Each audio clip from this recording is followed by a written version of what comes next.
वक्रतुंड महाकाय सूर्यकोटि समप्रभा निर्विघ्नं कुरु मे देव सर्वकार्येषु सर्वदा।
ये बात तो ठीक है कि जैव विविधता का संरक्षण आवश्यक है, लेकिन सवाल ये उठता है कि जैव विविधता का संरक्षण करें कैसे, कौन कौन सी विधियां हैं। तो जैव विविधता संरक्षण की विधियों के बारे में अब हम चर्चा करेंगे। बायोडायवर्सिटी कंजर्वेशन की कुछ मेथड्स के बारे में हम चर्चा करेंगे। यदि हम बात करें जैव विविधता संरक्षण की विधियों की, यानी बायोडायवर्सिटी कंजर्वेशन की मेथड्स की, तो जैव विविधता संरक्षण की जितनी भी विधियां हैं उनको हम दो मुख्य भागों में बांटते हैं। नंबर 1, दो भागों में बांटते हैं हम। नंबर 1, स्व स्थाने यानी सेल्फ प्लेसेस, यानी अपने ही स्थान पर जिस जगह जैव विविधता पाई जाती है उसी स्थान पर उसको संरक्षित कर लिया जाता है, सेल्फ प्लेस। ठीक है। और दूसरा है बहिर्स्थाने, यानी जिस स्थान पर विविधता वाकई में पाई जाती है उस स्थान से हटा करके कहीं अन्य जगह पर ले जाकर के पेड़ पौधों को या जीव जंतुओं को संरक्षित करना, इसे बोलते हैं सेल्फ प्लेसेस। ठीक है। यानी जैव विविधता संरक्षण की जो दो विधियां हैं उसमें एक विधि के अंदर तो हम क्या करते हैं, जहां पर जैव विविधता पाई जाती है, उनका जो नेचुरल हैबिटाट होता है, प्राकृतिक जो उनका निवास होता है, वहीं पर उनको हम संरक्षित कर लेते हैं। और दूसरी विधि में क्या करते हैं, वहां पे जो उनका नेचुरल हैबिटाट होता है, प्राकृतिक आवास होता है, वहां पर उनको संरक्षित करना संभव नहीं होता, इसलिए उनको वहां से हटा करके किसी अन्य जगह पर जो मानव के द्वारा निर्मित की गई कृत्रिम जगह है, वहां पर कृत्रिम आवास जो है वहां पर उनको संरक्षित रखा जाता है। ठीक है। अब देखिए, अगर हम बात करें स्व स्थान यानी सेल्फ प्लेसेस स्वस्थाने यानी सेल्फ प्लेसेस वाली जो जैव विविधता संरक्षण की विधियां हैं उन पर, तो उसके अंदर 4 चीजों पे हम चर्चा करेंगे। वो है नंबर 1 वन्य जीव अभयारण्य यानी वाइल्ड लाइफ सेंचुरी। नंबर 2 राष्ट्रीय उद्यान यानी नेशनल पार्क। नंबर 3 संरक्षित वन क्षेत्र यानी रिजर्व्ड फॉरेस्ट एरिया। और नंबर 4 आरक्षित वन क्षेत्र protected forest area, protected forest area, आरक्षित वन क्षेत्र। ये आरक्षित वन क्षेत्र वाला जो है चौथा नंबर का, ये आपकी बुक में नहीं है, लेकिन ये आपकी जानकारी के लिए उचित रहेगा। ठीक है, अच्छा, ये तो हमने 4 बता दिए आपको स्वस्थाने सेल्फ प्लेसेस वाली संरक्षण की विधियां। अब हम बात कर रहे हैं बहिर्स्थाने यानी जो दूसरे स्थान पर, सेल्फ नहीं, ये गलत लिखा हुआ यहां पे, बहिर्स्थाने यानी दूसरी जगह पर ले जा करके जो संरक्षण किया जाता है, उसके 2 तरीके हैं, 2 विधियां हैं उसमें भी। एक तो है प्राणी उद्यान, जूलॉजिकल गार्डन, और दूसरा है वनस्पति उद्यान, बॉटनिकल गार्डन। उद्यान का मतलब बगीचा, गार्डन। ठीक है, ये कुल मिलाकर के जैव संरक्षण की जो विधियां हैं, इनके बारे में हमने बात बताई। हमने आपको बताया कि जैव विविधता संरक्षण की जो विधियां हैं उनको हम 2 मुख्य भागों में बांटते हैं। नंबर 1 स्वस्थाने यानी सेल्फ प्लेसेस यानी उसी स्थान पर, उसी स्थान का मतलब क्या है, जीव जंतु और पेड़ पौधों का जो प्राकृतिक आवास है, नेचुरल हैबिटाट है, उसी जगह पर उनका संरक्षण करना। और दूसरा होता है बहिर्स्थाने यानी आउटर प्लेसेस, यानी उन स्थानों पर जो कि मानव निर्मित हैबिटाट है, मानव निर्मित आवास है। ठीक है, चलिए आगे बढ़ते हैं। और अब आगे बढ़ते समय हम एक एक करके ये जितने भी हमने चर्चा की है, स्वस्थाने वाले ये 4 और बहिर्स्थाने वाले ये 2, यानी कुल मिलाकर के ये 6 विधियां जो है जैव विविधता के संरक्षण की, इन 6 विधियों पर अब हम अपनी चर्चा को आगे बढ़ाएंगे। सबसे पहले हम बात करते हैं वन्य जीव अभयारण्य पर यानी वाइल्ड लाइफ सेंचुरी पर। सवाल उठता है कि वन्य जीव अभयारण्य यानी वाइल्ड लाइफ सेंचुरी, इसका मतलब क्या होता है? वन्य जीव अभयारण्य किसको कहते हैं? देखिए, वन्य जीवों, वनों में रहने वाले जीवों तथा पादपों यानी पेड़ पौधों के संरक्षण के मकसद से सरकार द्वारा वन्य जीव संरक्षण अधिनियम 1972 बनाया गया। एक अधिनियम, एक एक्ट बनाया गया, कानून बनाया गया, वन्य जीव संरक्षण अधिनियम 1972। इसका मकसद क्या था? वन्य जीवों और पादपों के संरक्षण, पेड़ पौधों का संरक्षण करना। इस एक्ट के अंतर्गत निर्धारित वह क्षेत्र जिसमें लोगों का घर बनाकर रहने की मनाही होती है। पहली चीज इंपॉर्टेंट, वन्य जीव संरक्षण अधिनियम 1972 के तहत निर्धारित वह क्षेत्र जिसमें लोगों के द्वारा घर बनाकर रहने की मनाही होती है, परंतु स्वदेशी लोगों के लिए पशु चराने, जो लोकल लोग होते हैं, स्थानीय लोग होते हैं वहां के, उनके लिए पशु चराने यानी ग्रेजिंग, ईंधन हेतु लकड़ी संग्रहित करने यानी फायरवुड कलेक्शन जैसी कुछ जो गतिविधियां हैं तथा पर्यटन संबंधी कुछ मानवीय जो गतिविधियां होती हैं, उनकी अनुमति होती है। यानी ये वो क्षेत्र हैं जो वन्य जीव संरक्षण अधिनियम 1972 के अंतर्गत आते हैं। और इन क्षेत्रों के अंदर लोग घर बनाकर तो नहीं रह सकते, लोगों के घर बनाकर रहने की तो मनाही होती है, परंतु पशु चराने यानी ग्रेजिंग की, ईंधन हेतु लकड़ी इकट्ठे करने यानी फायरवुड के कलेक्शन करने, और पर्यटन संबंधी कुछ जो गतिविधियां होती हैं उनकी परमिशन होती है, उनकी अनुमति होती है।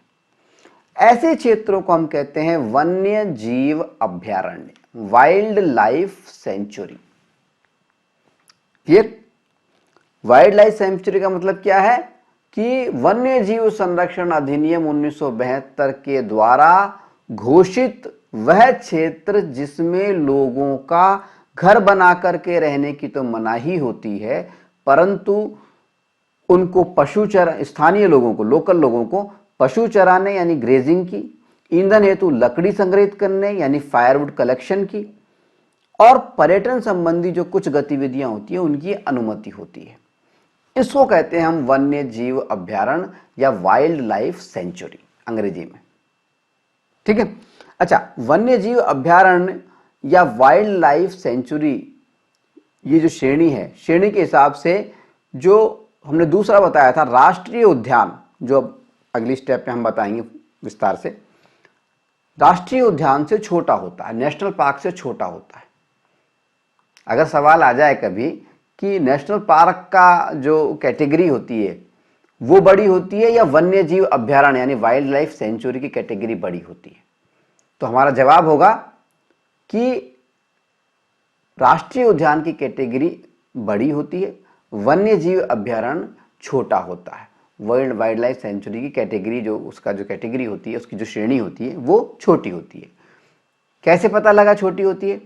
क्योंकि वन्य जीव अभयारण्य जो है, वाइल्ड लाइफ जो सेंचुरी होती है, उसको प्रमोट करके, पदोन्नत करके और राष्ट्रीय उद्यान के रूप में, नेशनल पार्क के रूप में उसको बढ़ाया जाता है।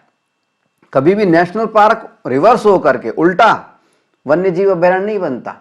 वन्य जीव अभयारण्य जो होता है, वाइल्ड लाइफ जो सेंचुरी होती है, उसको प्रमोट करके, उसको आगे बढ़ा करके, उसको पदोन्नत करके और राष्ट्रीय उद्यान बनाया जाता है, नेशनल पार्क बनाया जाता है। हमारे देश में तकरीबन 543, कितने? 543,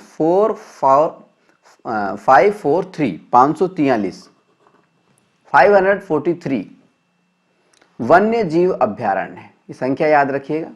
हमारे देश के अंदर, पूरे भारत के अंदर लगभग 543 वन्य जीव अभयारण्य हैं, वाइल्ड लाइफ सेंचुरीज हैं, और इनमें से करीब 25 राजस्थान में है। वैसे आपकी बुक में 30 दी हुई है, तो आप देख लें, कंफ्यूजन है। 25 वैसे हैं, ठीक है। पूरे देश के अंदर 543 वन्य जीव अभयारण्य वाइल्ड लाइफ सेंचुरीज हैं, और इनमें से हमारे राजस्थान के अंदर तकरीबन 25 जो हैं वो आती हैं। बुक में 30 दी हुई है। खैर, कोई खास बात नहीं, मिसिंग हो सकता है, मिसप्रिंट भी हो सकता है। अपने विवेक का इस्तेमाल करें इस मामले में। हमारे हिसाब से 25 है, बाकी आप 30 भी लिख सकते हैं कभी। चलिए, वन्य जीव अभयारण्य या वाइल्ड लाइफ सेंचुरी की बात हो गई। वाइल्ड लाइफ सेंचुरी या वन्य जीव अभयारण्य का मतलब हम आपको समझा चुके हैं। क्या होता है मतलब? वन्य जीवों तथा पादपों के संरक्षण के मकसद से सरकार के द्वारा वन्य जीव संरक्षण अधिनियम 1972 के अंतर्गत निर्धारित वह क्षेत्र जिसमें लोगों का घर बनाकर रहना मना होता है, परंतु स्थानीय लोगों के लिए, स्वदेशी का मतलब यहां स्थानीय है, स्थानीय लोगों के लिए पशु चराने यानी ग्रेजिंग, ईंधन हेतु लकड़ी एकत्रित करने यानी फायरवुड कलेक्शन, तथा पर्यटन संबंधी कुछ मानवीय गतिविधियों की अनुमति होती है, परमिशन होती है। उसको हम कहते हैं वन्य जीव अभयारण्य या वाइल्ड लाइफ सेंचुरी। वन्य जीव अभयारण्य, वाइल्ड लाइफ सेंचुरी जो होती है, श्रेणी के हिसाब से, कैटेगरी के हिसाब से राष्ट्रीय उद्यान यानी नेशनल पार्क से छोटा होता है। हमारे देश में करीब 543 वन्य जीव अभयारण्य हैं, जिनमें से करीब 24 राजस्थान में है। वन्य जीव अभयारण्य यानी वाइल्ड लाइफ सेंचुरी के बाद में अब हम चर्चा करेंगे राष्ट्रीय उद्यान पर, यानी जिसको अंग्रेजी में हम बोलते हैं नेशनल पार्क, राष्ट्रीय उद्यान। अब राष्ट्रीय उद्यान क्या होते हैं? देखिए, वही बात है पहले जैसी, वन्य जीवों तथा पादपों के संरक्षण के मकसद से सरकार द्वारा वन्य जीव संरक्षण अधिनियम 1972, वन्य जीव संरक्षण अधिनियम कब बना ये भी याद रहना चाहिए आपको, 1972 में। ठीक है, तो वन्य जीवों तथा पादपों के संरक्षण के मकसद से सरकार द्वारा वन्य जीव संरक्षण अधिनियम 1972 के अंतर्गत निर्धारित वह क्षेत्र जिसमें लोगों के घर बनाकर रहने, पशुओं की चराई यानी ग्रेजिंग, वन्य जीवों का शिकार यानी हंटिंग, अतिक्रमण जमीन को दबा लेना, अतिक्रमण करना एंक्रोचमेंट जिसको अंग्रेजी में बोलते हैं, खेती यानी कल्टीवेशन फार्मिंग खेती करना, और वानिकी फॉरेस्ट्री यानी पौधे लगाना, अपने लाभ के लिए किसी विशेष प्रकार के पौधे लगाना, वानिकी जैसी सभी मानवीय गतिविधियों पर सख्त मनाही होती है, सख्त रोक होती है। अब देखिए, राष्ट्रीय उद्यान में और वन्य जीव अभयारण्य में क्या डिफरेंस आ रहा है? राष्ट्रीय उद्यान के अंदर तो सभी चीजों पे रोक है, चाहे से घर बना करके रहने की बात हो, चाहे पशुओं की चराई की बात हो, चाहे शिकार की बात हो, चाहे अतिक्रमण की बात हो, चाहे खेती की बात हो, चाहे वानिकी की बात हो यानी फॉरेस्ट्री की बात हो। वानिकी या फॉरेस्ट्री का मतलब क्या होता है? एक ही तरह के अगर हम पौधे लगाते हैं किसी इलाके के अंदर उसको वानिकी या फॉरेस्ट्री कहते हैं। ठीक है ना, इन सब पे रोक होती है। लेकिन जब हम वन्य जीव अभयारण्य की बात कर रहे थे तो हमने क्या कहा था कि ऐसा क्षेत्र जहां पर लोगों के घर बना करके रहने की मनाही हो, शिकार की भी मनाही हो, लेकिन पशु चराने की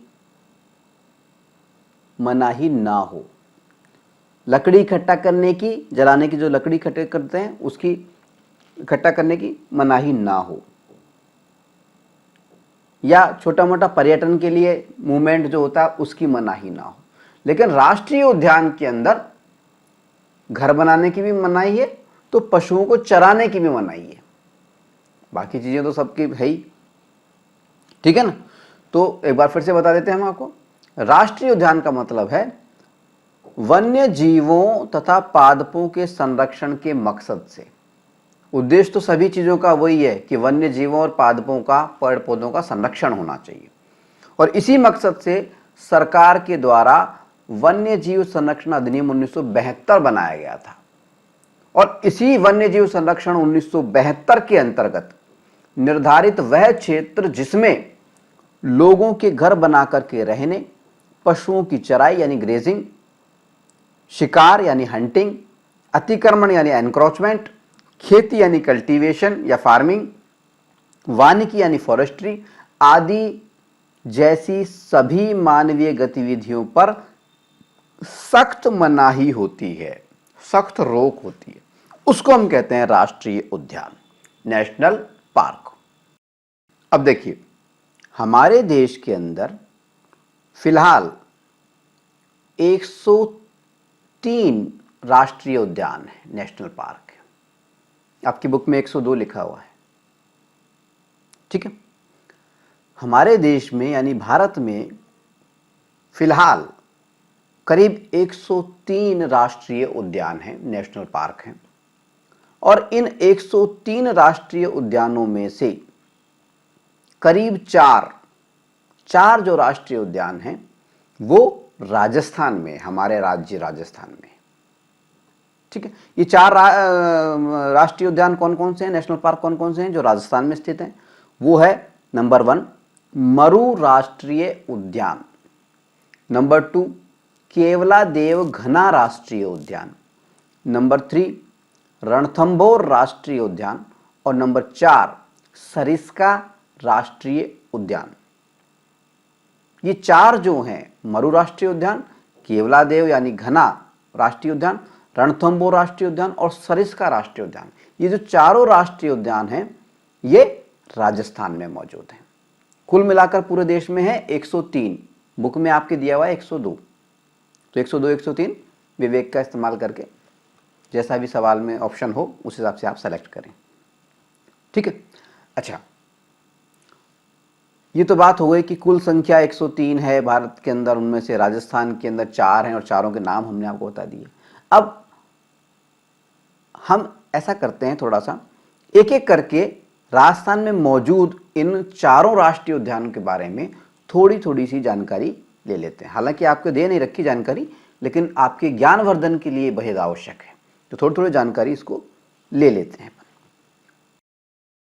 सबसे पहले हम बात करते हैं मरु राष्ट्रीय उद्यान पर। मरु राष्ट्रीय उद्यान पर, मरु राष्ट्रीय उद्यान जो है, ये उद्यान राजस्थान का ही नहीं, पूरे भारत का सबसे बड़ा राष्ट्रीय उद्यान है। बहुत इंपॉर्टेंट बात है, पूरे भारत का सबसे बड़ा राष्ट्रीय उद्यान कौन सा है? मरु राष्ट्रीय उद्यान, जो कि करीब 3162 वर्ग किलोमीटर में फैला हुआ है।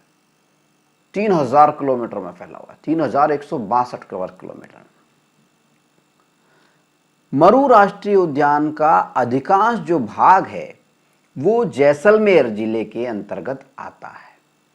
राजस्थान का जो सबसे बड़ा जिला है जैसलमेर, उस जैसलमेर जिले के अंतर्गत इस मरु राष्ट्रीय उद्यान का अधिकांश भाग आता है, तथा कुछ भाग जो है वो बाड़मेर जिले के अंतर्गत भी आता है। यानी मरु राष्ट्रीय उद्यान की अगर बात आए कि ये कहां पर स्थित है, तो अधिकांश भाग तो उसका जैसलमेर में है और थोड़ा सा भाग बाड़मेर में भी है। तो जैसलमेर और बाड़मेर दोनों को लिखेंगे, और अगर बाड़मेर ऑप्शन में, जैसलमेर और बाड़मेर दोनों ऑप्शन में हो, तो क्योंकि ज़्यादा भाग जैसलमेर में है तो जैसलमेर को हमें टिक करना पड़ेगा। हालांकि ऐसा होगा नहीं, जैसलमेर और बाड़मेर साथ साथ ही आएंगे।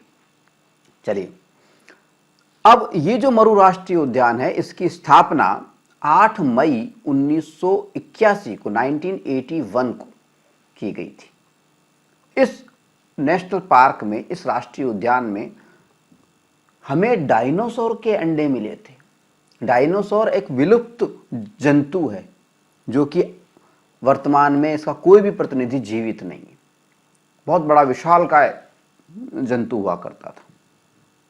ठीक है ना। तो ये जो उद्यान है मरु राष्ट्रीय उद्यान, इस इलाके में डायनासोर के अंडे प्राप्त हुए थे। इन अंडों को सुरक्षित रखा हुआ है, वहां पर एक फॉसिल पार्क बनाया हुआ है, वहां पे रखा हुआ है, लोग देखने के लिए भी आते हैं वहां पे। ठीक है। और ये जो मरु राष्ट्रीय उद्यान है, ये काले हिरण के लिए गोंडावन जो पक्षी है, जो कि राजस्थान का स्टेट बर्ड भी है, राज्य पक्षी भी है गोंडावन, इसका चित्र भी हमने आपको दिखाया था। तो काले हिरण के लिए, गोंडावन के लिए और चिकारा, ये भी एक जंतु है, लोमड़ी और सांप, इनके लिए भी ये मरु राष्ट्रीय उद्यान प्रसिद्ध है। ठीक है। खासतौर पर गोंडावन के लिए प्रसिद्ध है, बाकी सबके लिए भी प्रसिद्ध है। काले हिरण भी यहाँ पाए जाते हैं, चिकारा भी पाया जाता है, लोमड़ी भी पाई जाती है और सांप भी बहुत ज्यादा पाए जाते हैं।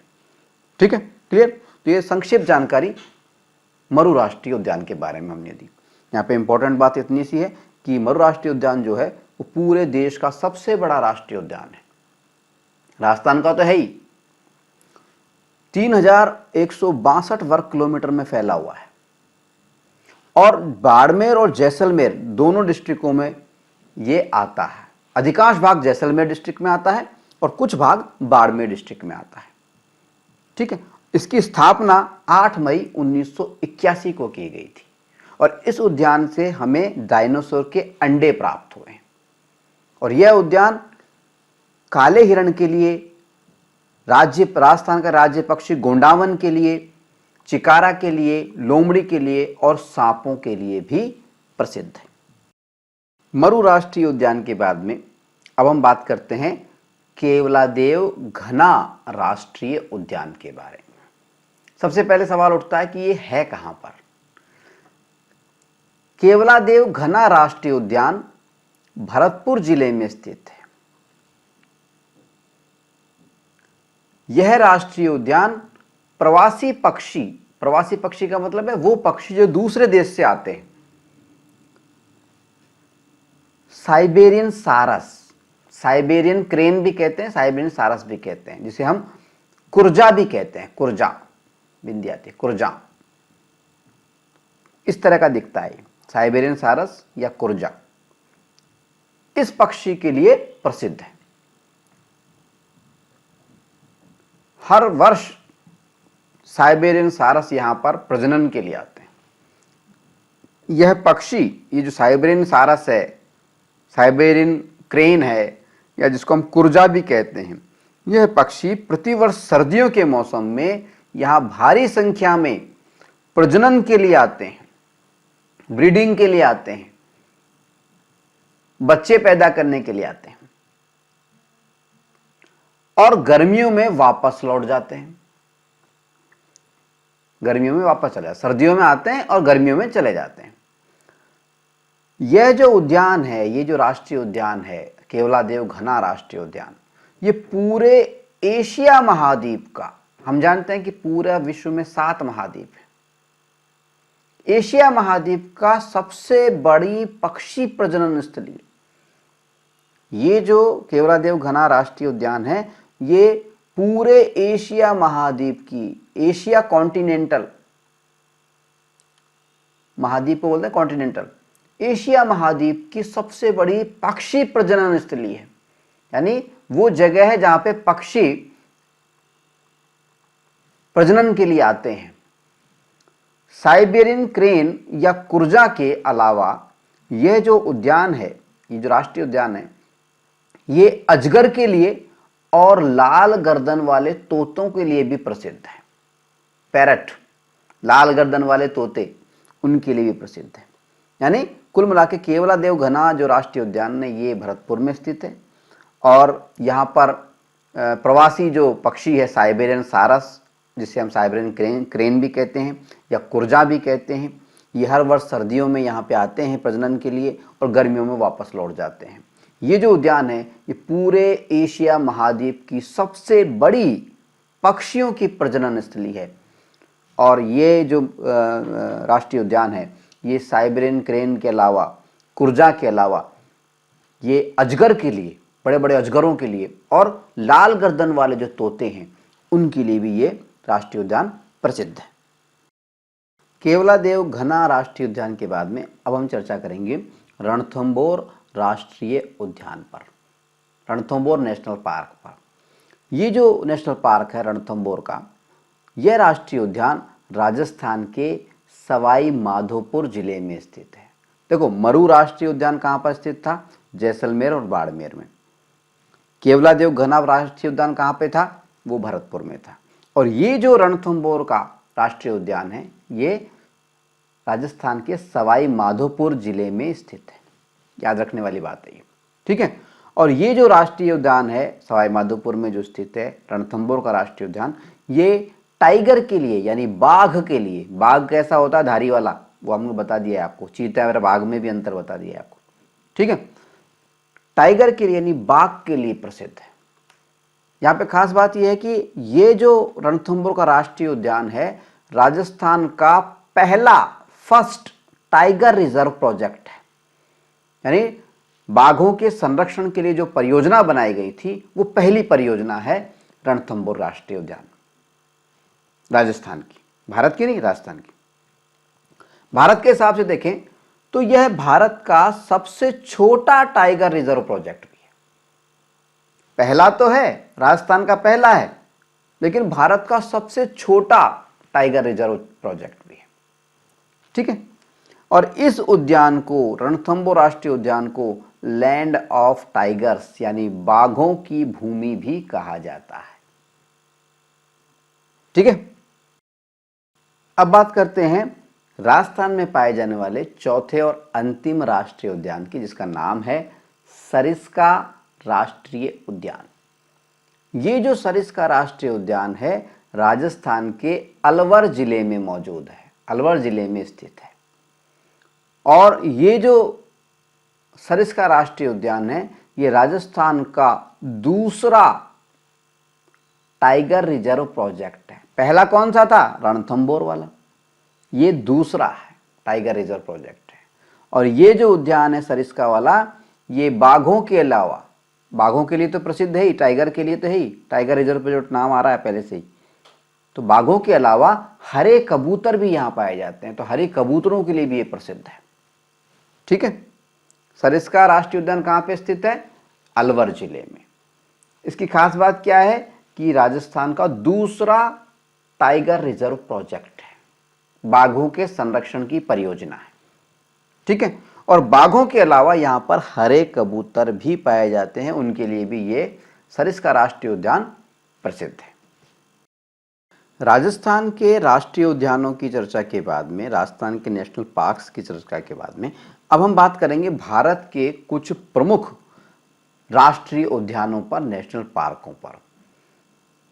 इसमें हम 3 बातों का ध्यान रखेंगे कि नेशनल पार्क या राष्ट्रीय उद्यान का नाम क्या है, नंबर 2 वो राष्ट्रीय पार्क या राष्ट्रीय उद्यान या नेशनल पार्क जो है वो किस राज्य में स्थित है, और नंबर 3 वो राष्ट्रीय उद्यान या नेशनल पार्क किस चीज के लिए प्रसिद्ध है।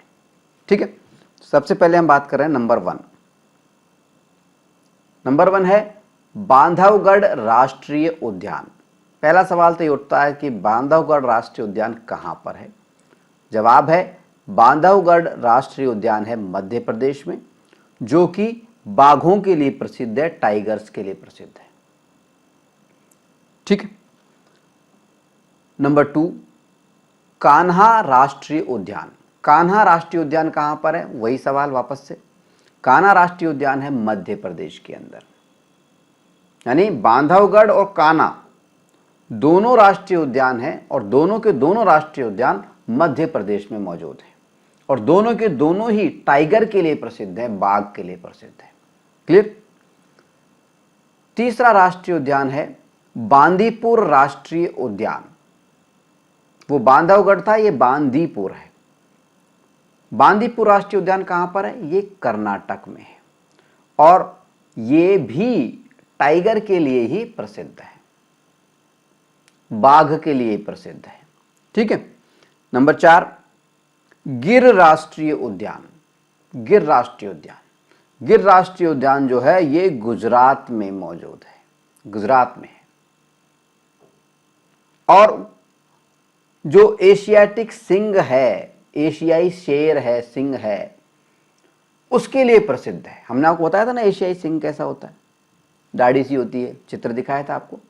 तो ये गुजरात का जो गिर राष्ट्रीय उद्यान है ये एशियाटिक सिंह के लिए प्रसिद्ध है। इंपॉर्टेंट बात याद रखिएगा। ठीक है। नंबर 5 काजीरंगा राष्ट्रीय उद्यान। काजीरंगा राष्ट्रीय उद्यान आसाम में मौजूद है, आसाम में स्थित है, और ये भारतीय गेंडे के लिए प्रसिद्ध है, भारतीय गेंडे के लिए। इंडियन राइनो, गेंडे को बोलते हैं राइनो, तो भारतीय गेंडे के लिए प्रसिद्ध है काजीरंगा राष्ट्रीय उद्यान, आसाम वाला। क्लियर। नंबर 6 पेरियार राष्ट्रीय उद्यान। पेरियार राष्ट्रीय उद्यान, पेरियार राष्ट्रीय उद्यान केरला में, यानी केरल के अंदर मौजूद है, और ये एशियाई हाथी के लिए प्रसिद्ध है। केरल में हाथी बहुत पाए जाते हैं। ठीक है। तो पेरियार राष्ट्रीय उद्यान केरल में मौजूद है, और यहां पर एशियाई हाथी के लिए ये प्रसिद्ध है। नंबर 7 दाचीगम राष्ट्रीय उद्यान। ये इंपॉर्टेंट है, जम्मू कश्मीर का मुद्दा हमेशा गर्म रहता है, लोग अखबारों में पढ़ते ही रहते हैं कुछ न कुछ। तो ये जम्मू कश्मीर के अंदर मौजूद है। दाचीगम राष्ट्रीय उद्यान कहां पर स्थित है? जम्मू कश्मीर के अंदर। और क्यों प्रसिद्ध है ये? कश्मीरी बारासिंघा। बारासिंघा एक जानवर होता है जिसके सींग 12 होते हैं, एक सींग में से कई सींग निकले होते हैं, 12 सींग होते हैं, इसलिए इसको बारासिंघा कहते हैं। ठीक है। कश्मीरी बारासिंघा के लिए यह उद्यान प्रसिद्ध है। बारासिंघा को अंग्रेजी में बोलते हैं स्टैग, STAG, स्टैग।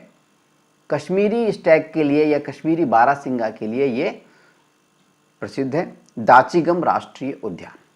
क्लियर। 8वां है सुंदरवन राष्ट्रीय उद्यान। सुंदरवन, जब भी सुंदरवन आ जाए तो सुंदरवन डेल्टा, सुंदरवन जगह जो है वो पश्चिमी बंगाल में, तो याद रखिएगा सुंदरवन जो है राष्ट्रीय उद्यान वो पश्चिमी बंगाल के अंदर है और ये भी बाघों के लिए प्रसिद्ध है, टाइगर्स के लिए प्रसिद्ध है।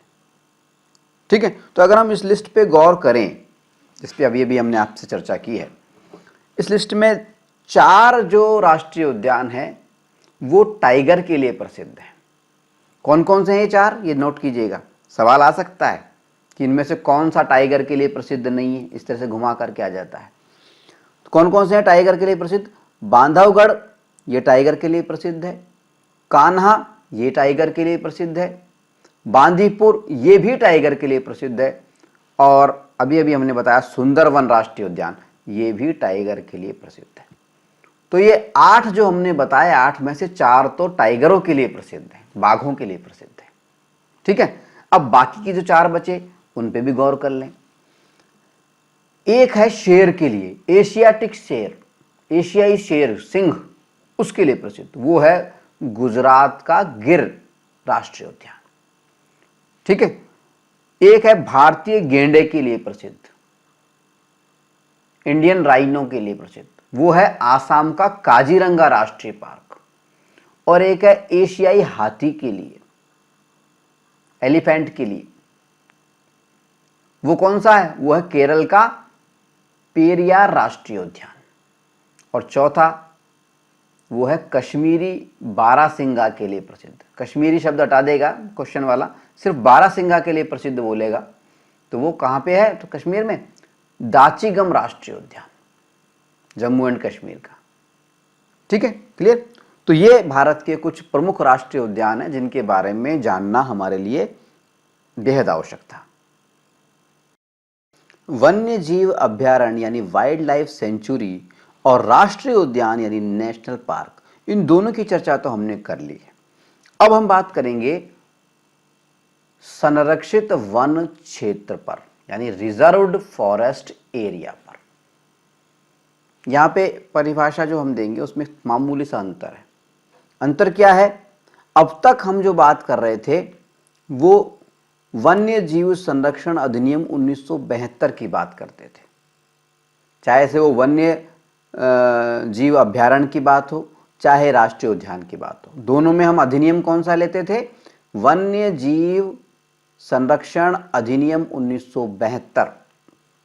लेकिन संरक्षित वन क्षेत्र रिजर्व फॉरेस्ट एरिया जो है, इसके अंदर हम दूसरा अधिनियम की बात करेंगे, वो है भारतीय वन अधिनियम 1927, अंग्रेजों के समय का।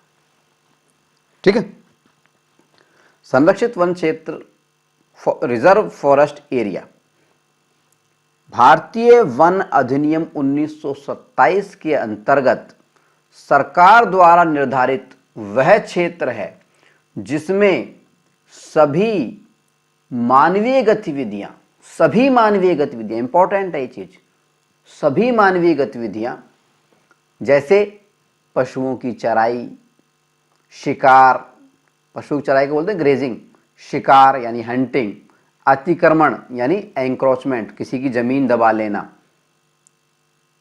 खेती कल्टीवेशन या फार्मिंग, वानिकी यानी फॉरेस्ट्री आदि पर रोक होती है जब तक कि अलग से स्पष्ट ना किया जाए। क्लियर? संरक्षित वन क्षेत्र रिजर्व्ड, नाम ही रिजर्व है, रिजर्व का मतलब आरक्षित है, वो संरक्षित है, पूरी तरह से संरक्षित है वो।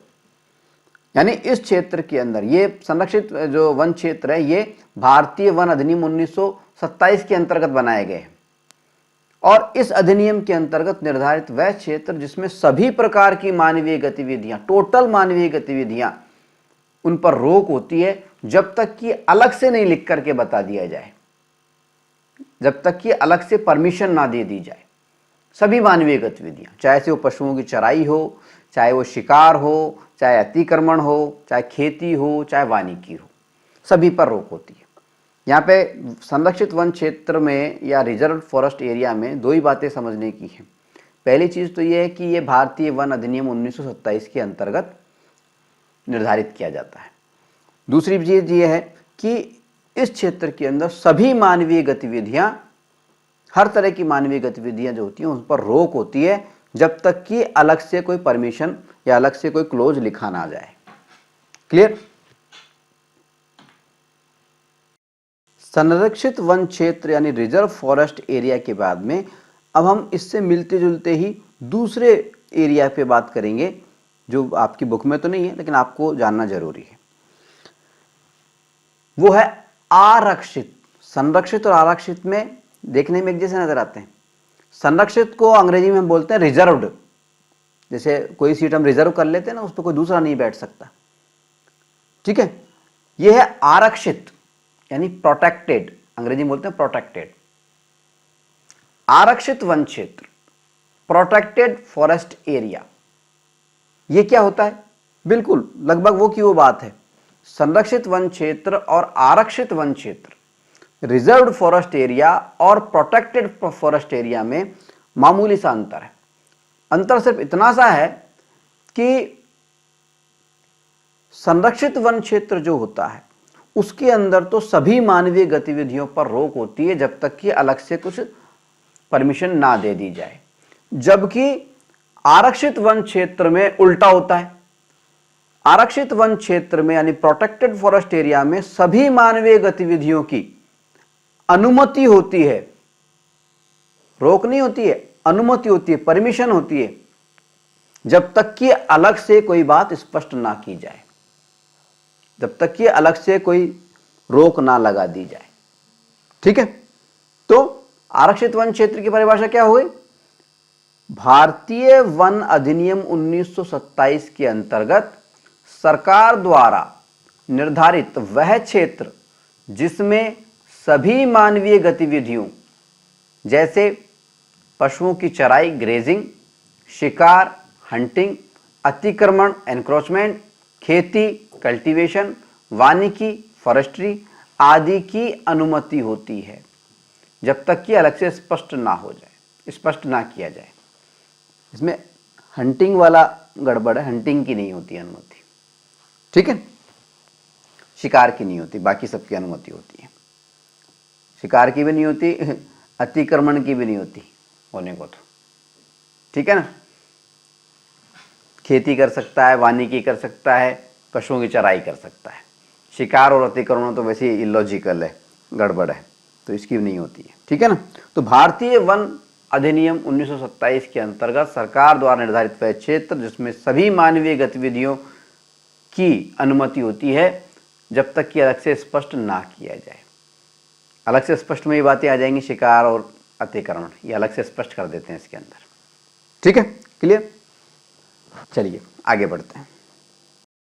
अब देखिए, हम आपको बता चुके हैं कि जैव विविधता संरक्षण यानी बायोडायवर्सिटी कंजर्वेशन की जो विधियां हैं उनको हम दो भागों में बांटते हैं, स्वस्थाने और बहिर्स्थाने, यानी अपने ही स्थान पर और अपने स्थान के अलावा।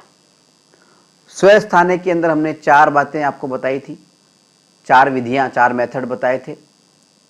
वन्य जीव संरक्षण, वन्य जीव अभ्यारण्य, वर्ल्ड वाइल्ड लाइफ सेंचुरी, राष्ट्रीय उद्यान नेशनल पार्क, संरक्षित वन क्षेत्र रिजर्व फॉरेस्ट एरिया, आरक्षित वन क्षेत्र प्रोटेक्टेड फॉरेस्ट एरिया।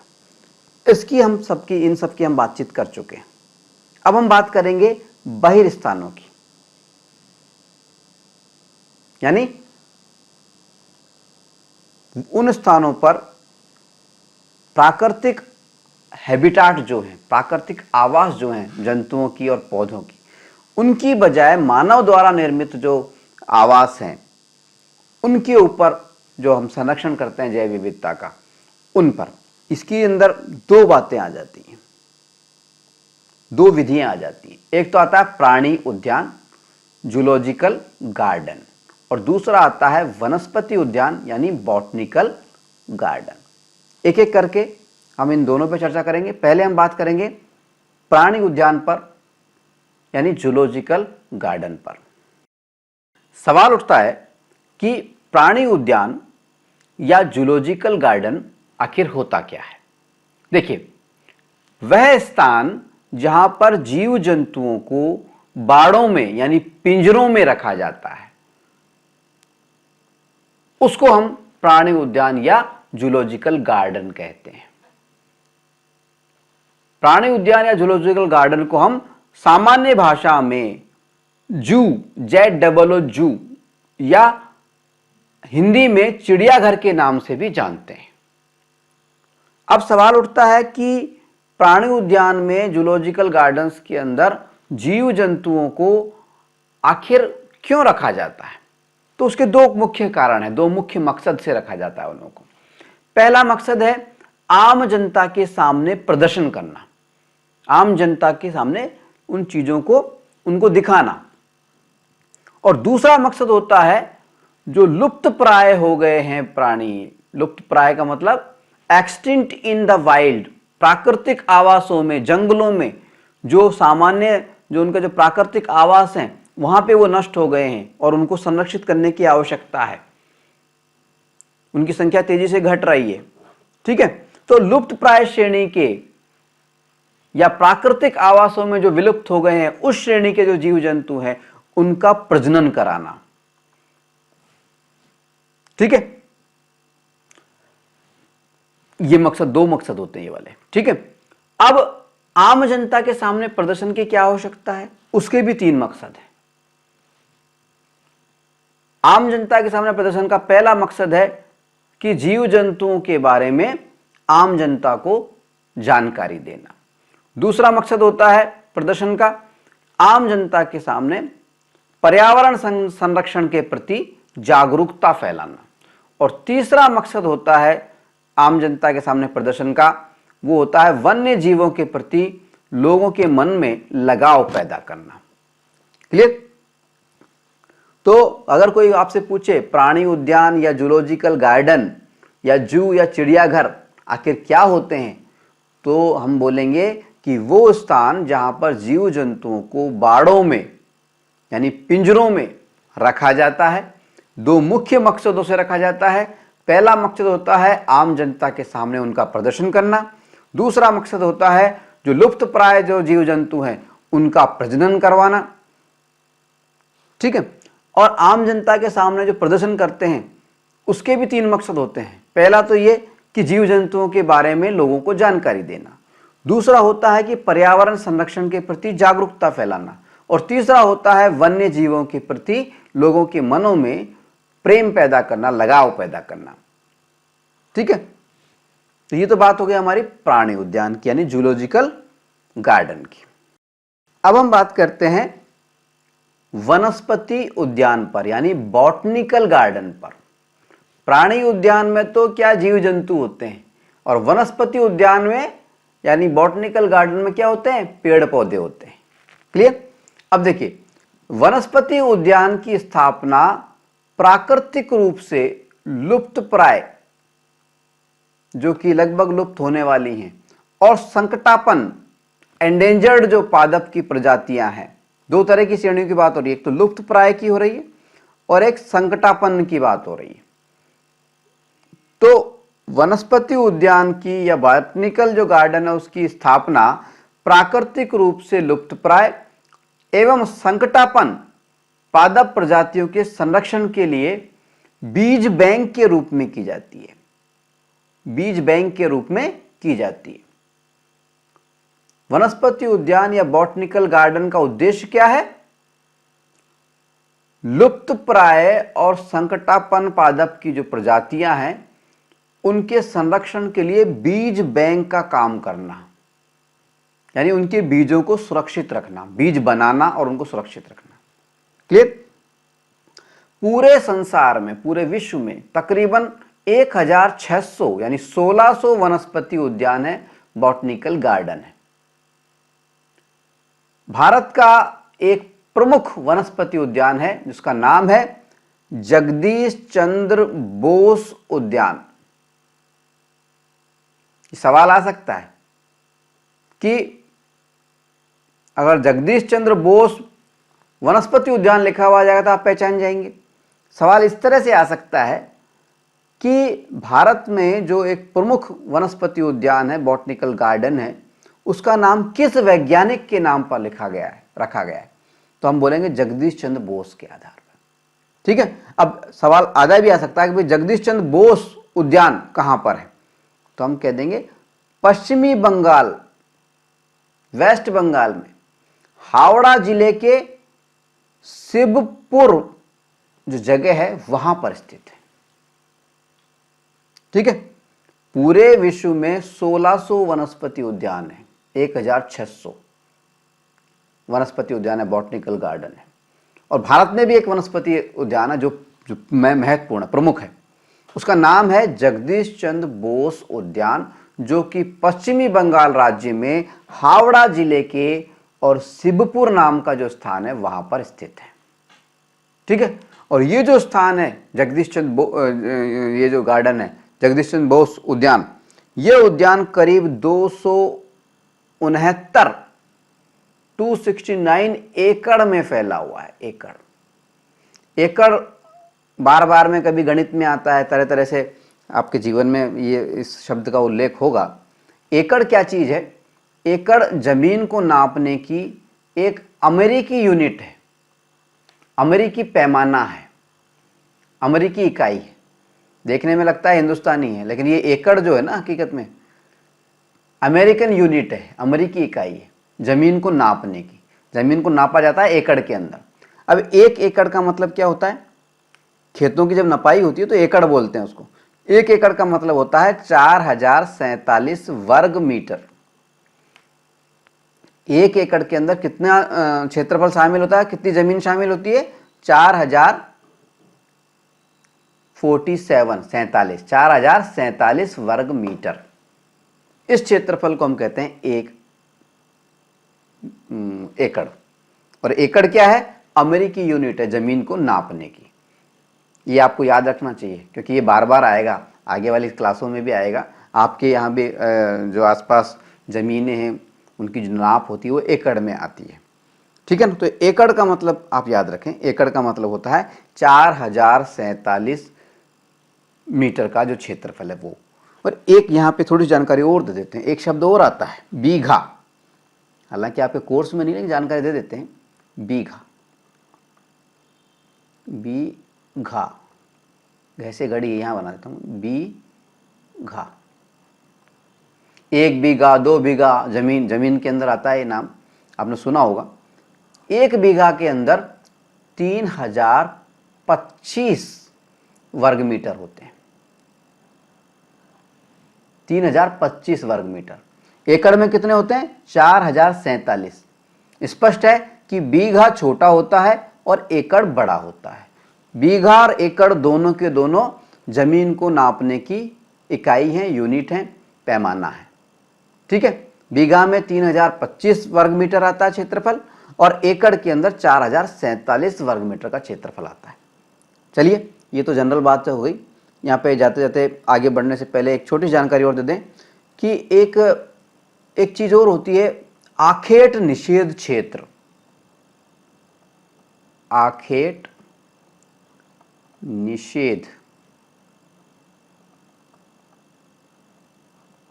क्षेत्र। आखेट का मतलब होता है शिकार, निषेध का मतलब होता है प्रतिबंधित, क्षेत्र का मतलब तो आप जानते ही हैं। तो यानी वो क्षेत्र जहां पर शिकार करने की मनाही होती है। ठीक है।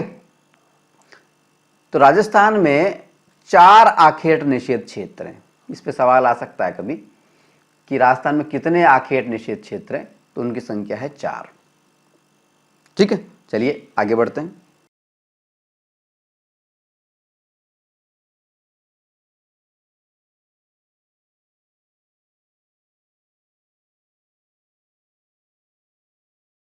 जनगण मन अधिनायक जय हे भारत भाग्य विधाता।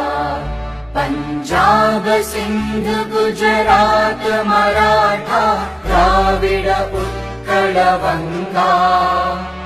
विंध्य हिमाचल यमुना गंगा उच्चल जलधि तरंगा। तव शुभ नामे जागे तव शुभ आशीष मांगे। गाहे तव जय गाथा जनगण मंगलदायक जय हे भारत भाग्य विधाता जय हे जय हे जय हे जय जय जय जय हे